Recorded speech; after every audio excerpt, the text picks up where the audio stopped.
Muy bien, 6 de la mañana con 50 minutos, gracias por la sintonía, ya lo vemos ahí al querido Andrés Gómez que se ha unido a la transmisión del Facebook Live, igualmente a Dianita León Navia, ¿no? Se le mandó ahí un emoji de un mamífero. ¿Ah?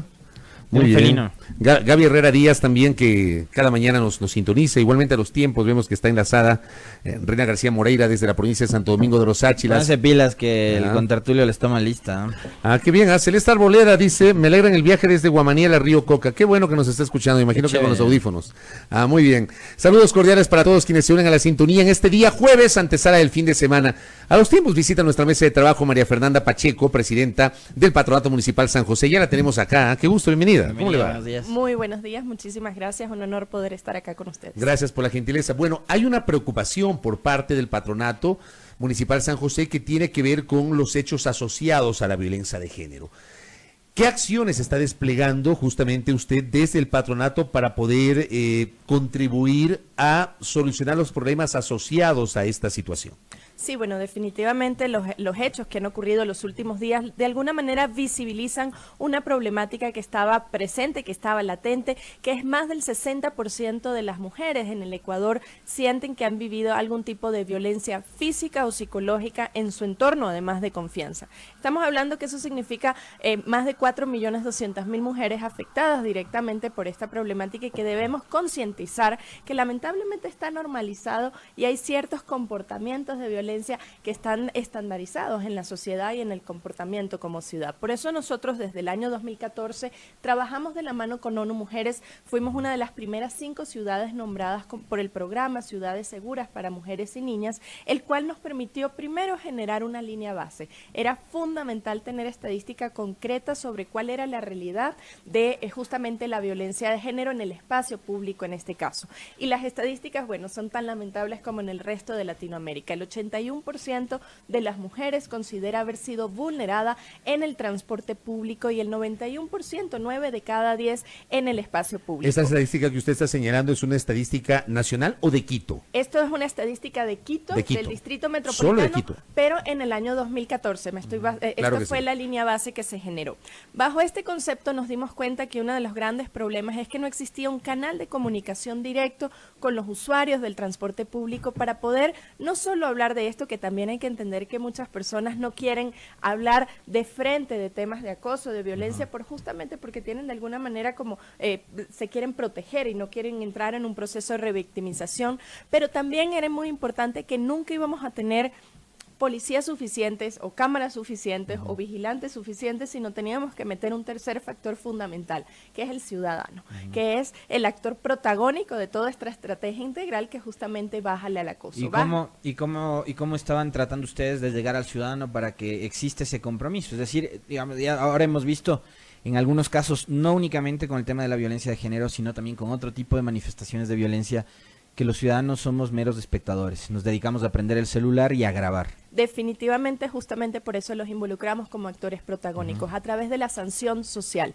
Para nosotros es fundamental romper estos estereotipos, no solo de violencia en el espacio público, sino también concientizar que este tipo de afectaciones no solo es un tema de principio de derechos humanos, sino también es un tema de desarrollo de ciudad. Por eso nuestra estrategia integral Bájale al Acoso es un mensaje de texto gratuito, lo desarrollamos en el año 2017, luego de una cantidad de acciones. Por ejemplo, creamos 2 protocolos de actuación, el cual nos permite estandarizar cómo va a ser la atención tanto de la Policía Metropolitana como de los recaudadores, conductores y distintas instancias del Distrito Metropolitano, justamente para que no existan este tipo de comentarios como ¿y qué hace usted sola a las 9 de la noche? ¿Por qué usó esa falda tan corta? La estrategia... la típica, ¿no? Bueno, esa tenemos que dejar de que sea, claro, dejar de verlo como típico y justamente crear un cambio. La estrategia integral Bájale al Acoso, no sé si han tenido la oportunidad de verlo en el transporte público, en el espacio público, es un mensaje de texto gratuito a través del 6367 con la palabra acoso, y en ese momento cuando la persona envía el mensaje, recibe una llamada de respuesta, pero se activa una alarma dentro de la unidad de transporte, el cual genera la sanción social que hablábamos, que las personas que están alrededor dejen de naturalizar que alguien está viviendo acoso o violencia y justamente sancionen socialmente, que no solo exista una sanción jurídica, una sanción legal. ¿Cuánto tiempo de vigencia tiene el programa? El programa tiene ahora 18 meses de operación, tenemos más de 2.600 reportes, de los cuales 69 se encuentran en manos de la Fiscalía y tenemos 21 personas actualmente cumpliendo sentencia de 1 a 9 años de prisión de acuerdo a cada caso, justamente por haber incurrido en situaciones de acoso. 21 sentencias condenatorias que se han logrado. Pero para nosotros uno de los aspectos más importantes ha sido la disminución, justamente la prevención. La prevención y cuál es la sensación de seguridad, y ya me voy a referir a una estadística en un momento. Nosotros estamos en la construcción de Metro de Quito, logramos que el Banco Mundial nos financie un análisis para que la construcción de Metro de Quito sea con enfoque de género. ¿Qué garantiza esto? Primero, igualdad de oportunidades laborales en los niveles jerárquicos de la futura operación de Metro de Quito y en las distintas áreas justamente de operación. Pero también hemos logrado una evaluación de Bájale al acoso y distintas estadísticas, como decía, este estudio del Banco Mundial. Y este es un dato que quería mostrarles que para nosotros representa un gran orgullo. Si le preguntan a las mujeres el porcentaje que justamente ha vivido una situación de violencia en el transporte público a lo largo de su vida, el porcentaje previo a Bájale al acoso era 56.9%. Esta medición se hizo nuevamente en el mes de octubre y esta medición baja a 22.4%. La brecha es de 34.5% de mejora en la sensación de seguridad de las mujeres en el transporte público. ¿Ese estudio lo ha hecho el patronato? Este estudio fue hecho por el Banco Mundial a través de una consultoría, justamente porque aquí ellos... en Quito. Aquí en Quito, por supuesto. Este estudio lo que es parte de esta consultoría integral, que son 5 productos, la cual justamente tuvimos la oportunidad hace 2 semanas de estar en Washington presentando tanto en el Banco Interamericano de Desarrollo como en el Banco Mundial la estrategia integral Bájale al acoso. Y tenemos además otro gran orgullo, que es que la ciudad de Buenos Aires ha replicado la estrategia integral Bájale al acoso. Esta es la imagen del subte de Buenos Aires, lo que eso está en el ya, ni loca ni perseguida ni histérica, el acoso existe, dice. Pero justamente la réplica es para reporte y contención, manda un mensaje de texto. Ahí dice manda. Al mensaje de texto. Es del mismo sistema que se usó acá con el programa Bájale al acoso. Nosotros tuvimos una cooperación con ellos, justamente porque les interesó, de por sí está implementado por la Nación Argentina a través del Ministerio, y también fue implementado en los trenes de no solo de Buenos Aires, sino de toda la nación. Para nosotros es un orgullo porque ha sido un proyecto que se ha podido replicar en otras ciudades. Es muy fácil de replicar, además es un proyecto bastante... Es un tema de decisión más bien política, ¿no? Es de decisión política, y una de las grandes claves de este proyecto es la coordinación interinstitucional. Evidentemente hay ciertas cosas que entran dentro de las competencias municipales, como es el reporte, la coordinación con la Policía Metropolitana, con la empresa de transporte. Pero viene la coordinación con la Policía Nacional y con la Administración de Justicia, ¿no? Exactamente, y ahí es donde justamente hemos podido evolucionar un poco. Al principio fue sumamente difícil poder acceder a un proceso en la Fiscalía, acceder a procesos sin revictimización, que cuando llegaran frente a un juez no le dijera el típico comentario que hablábamos previamente de juzgar a la víctima más que a la persona que incurrió en una situación de acoso. Entonces, ¿qué hemos buscado nosotros? Aterrizar en el día a día de los ciudadanos la política de igualdad de género. Es muy importante el marco regulatorio. Hablábamos hace poco de que lamentamos los hechos que han ocurrido, pero de alguna manera se ha visibilizado la realidad. Estos hechos igualitos estaban ocurriendo. Es más, ahorita han ido saliendo casos que ocurrieron hace 1 año, hace 2 años, pero que no se habían visibilizado.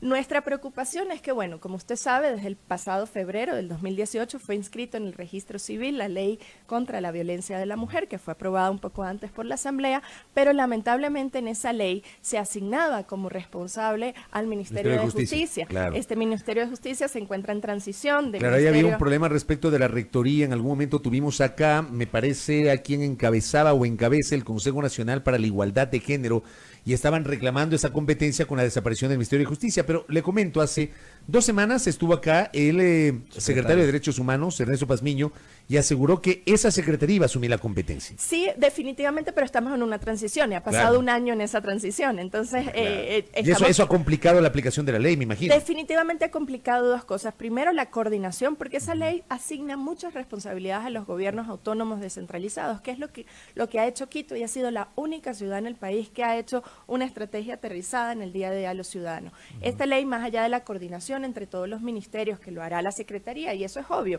cuando se disuelve una entidad, automáticamente se le asignan las responsabilidades a otra entidad. Entonces, era obvio que la Secretaría iba a tomar estas competencias, pero hay otro problema muy grave, que es la asignación de presupuesto. No hay una asignación, la asignación de presupuesto es mínima, si mi memoria no me falla, $680,000 para todo el país. Sí.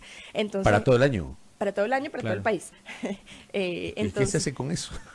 Bueno, hay casas de acogida, por ejemplo, que necesitan recursos permanentemente, hay de asistencia. La ley establece legal. Varias cosas, no solo casas de acogida, centros de reparación, centros para reporte directo. El Distrito Metropolitano de Quito, aparte de la estrategia integral Bájale al Acoso, cuenta con 6 centros de equidad y justicia, que justamente son centros para reporte directo. Y en el caso de Quito y del patronato, le pregunto, señora Pacheco, el presupuesto con el que cuentan, ¿cuál es para llevar adelante programas como este de Bájale al Acoso? Bueno, Bájale al Acoso en su implementación representó cerca de $60,000. La implementación, evidentemente, una parte importante ha sido la comunicación para que la gente se empodere, y hemos logrado que el 97%, esto es una medición del Programa de Naciones Unidas para el Desarrollo, el 97% de los usuarios del transporte público ya conozcan la estrategia y consideren que es positiva para la ciudadanía. Pero todo el programa de igualdad de género, tuvimos una medición hace poco que tuvimos que reportar a CGLU, que es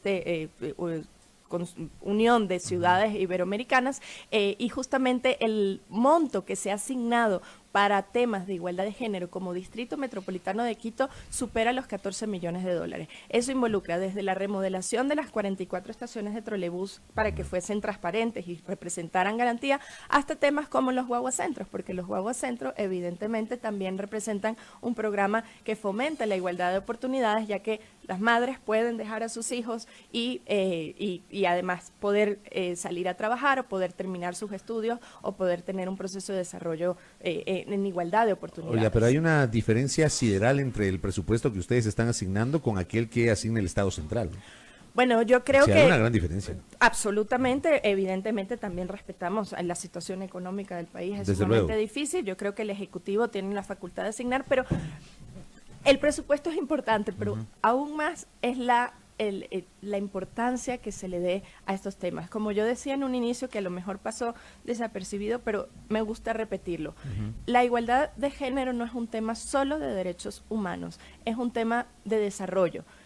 ONU Mujeres establece que puede representar hasta un incremento del 14% del Producto Interno Bruto cuando generamos igualdad de oportunidades laborales, igualdad de oportunidades de reinserción social, reinserción educativa para todos los ciudadanos de la ciudad, sin discriminación por género, por edad, por dónde provienen o cualquier otra condición. El tema es que se les integre también a las mujeres en ese ámbito de la producción, incluso económica, ¿no? Por lo menos nosotros hemos trabajado mucho con las mujeres de los mercados. En los mercados hay ciertos focos de violencia y las mujeres tienden a tener el mayor porcentaje de los espacios de venta, de los espacios de comercialización. Entonces hemos trabajado con los mercados, hemos trabajado con las madres de los guaguacentros, hemos trabajado con los colegios municipales, que desde pequeños conozcan, concienticemos sobre estas situaciones de violencia. Y quería referirme a una estadística que justamente había hablado antes, cuando hablábamos de la percepción y de la realidad, y por qué era importante invitar a la ciudadanía como actor fundamental.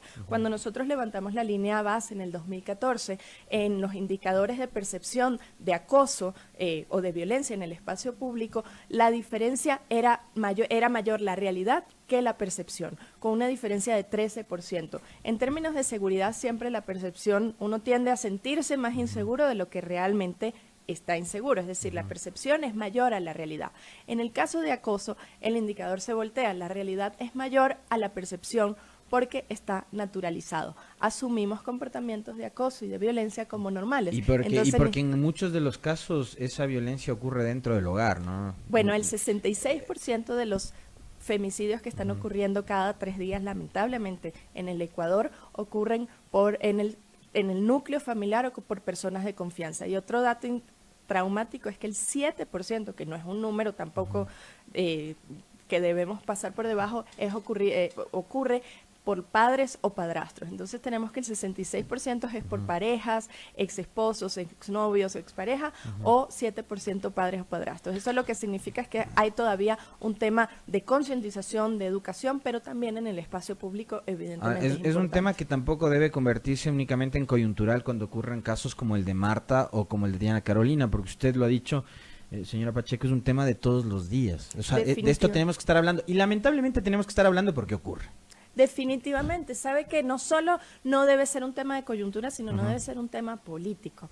No debemos llevarlo al ámbito político. Debe ser una política que trascienda las administraciones municipales, ¿no? Ya que estamos hablando de Quito, ¿no?